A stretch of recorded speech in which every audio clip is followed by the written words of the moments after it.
You have been taught a lie. A simple, seductive lie that has become the architecture of your own suffering. The lie is that your value lies in your availability, your agreeableness, your unwavering kindness. It is the modern gospel of the good man. Be ever present, be endlessly accommodating, and you will be rewarded. But you are not rewarded. You are consumed. You have made yourself a predictable utility, and you are surprised when you are used. You have become a resource to be drawn upon, a foundation for others to build their ambitions, while your own domain lies in ruins. You have mistaken your accessibility for virtue, and the world has mistaken your goodness for weakness. But what if the path to respect, to influence, to a state of emotional invulnerability was not paved with more presence, but with less? What if the 15th century tools of statecraft, designed to control kingdoms, held the keys to modern self-mastery? This is not a lesson in morality. This is a lesson in power. This is the art of governing the self, according to Machiavelli.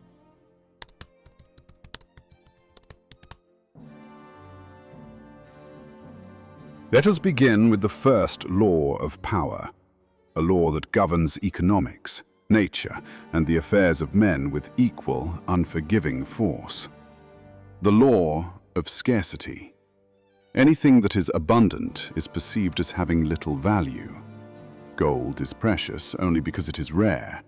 A river is ignored until the well runs dry. When your time, your energy, and your attention are endlessly supplied, you are not seen as generous. You are seen as common.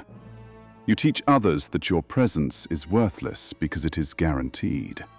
Machiavelli understood that a ruler who is always seen, always heard, who attends every trivial meeting and feast, loses his mystique. He is no longer a prince. He is part of the furniture. This is why you must master the art of strategic withdrawal. This is not the retreat of a coward, cowering from conflict. It is the calculated repositioning of a general who pulls back his forces to create a killing ground. It is the intentional creation of a void where you once stood. This void is your instrument of power. Nature abhors a vacuum, and so does the human psyche. When you withdraw your attention, your validation, your presence, you force others to confront the space you occupied. They become acutely aware of their dependence on you. You let the silence you create speak for you. They will project their own insecurities, their own needs, their own anxieties into that silence. And in doing so, they will reveal everything.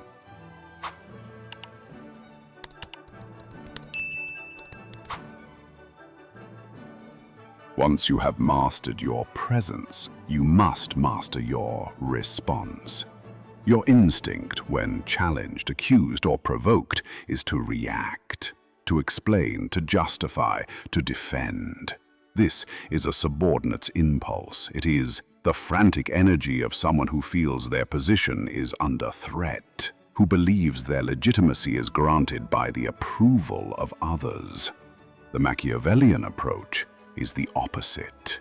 It is to wield silence as a shield and then as a weapon. Understand this. Silence is not emptiness. It is a space you control. When someone tries to manipulate you with words, with baiting questions, with subtle accusations, with emotional provocations, your immediate reply validates their frame. You have entered their game, and you will lose by their rules. But when you respond with deliberate, controlled silence, the entire dynamic shatters. You refuse to play. This disrupts their pattern. It unnerves them. It creates a vacuum of power that they will invariably rush to fill. Watch as they become agitated. Watch as they over-explain, backtrack, and reveal their true intentions. They will project their entire strategy into the calm void you have created. You learn more by listening to what is said in your silence than you ever could by speaking. You let their own words become their own cage.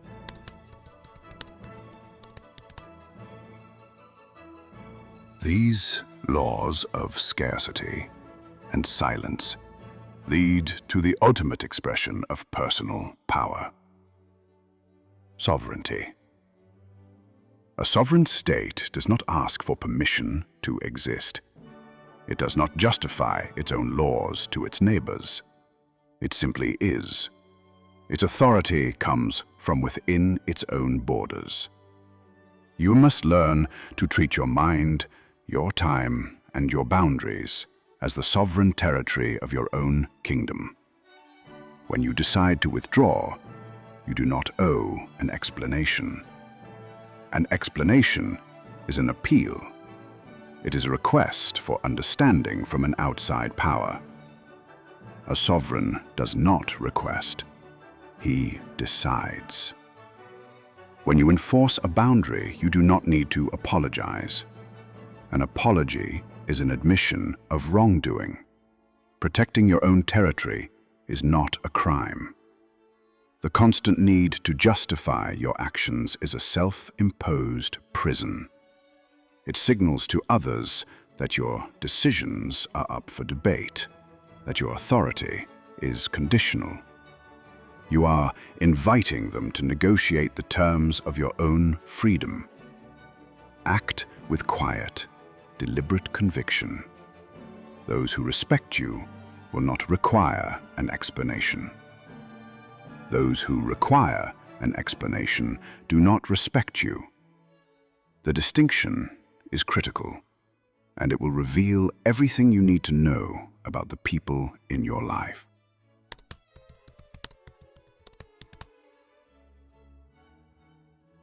But be warned, a crown is not given, it is forged, and the process is one of fire and pressure.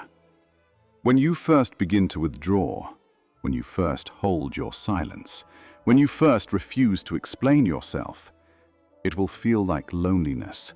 It will feel wrong. Your mind, conditioned for a lifetime of seeking approval, will scream that you are isolating yourself, that you are making a mistake. This is the addiction of external validation leaving your system. It is a necessary detox. The discomfort is a sign that the poison is being purged. In this quiet, you must learn the critical distinction between the pain of loneliness and the peace of solitude. Loneliness is a state of lack. It is the craving for an external presence to soothe an internal emptiness. Solitude is a state of wholeness. It is the discovery that your own presence is sufficient.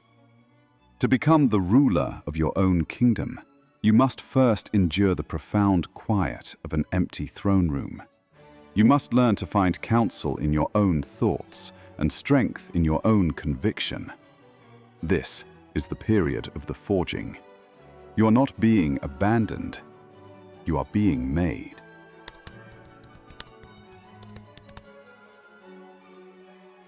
The ultimate goal of this practice is not to manipulate others, but to become immune to their manipulation.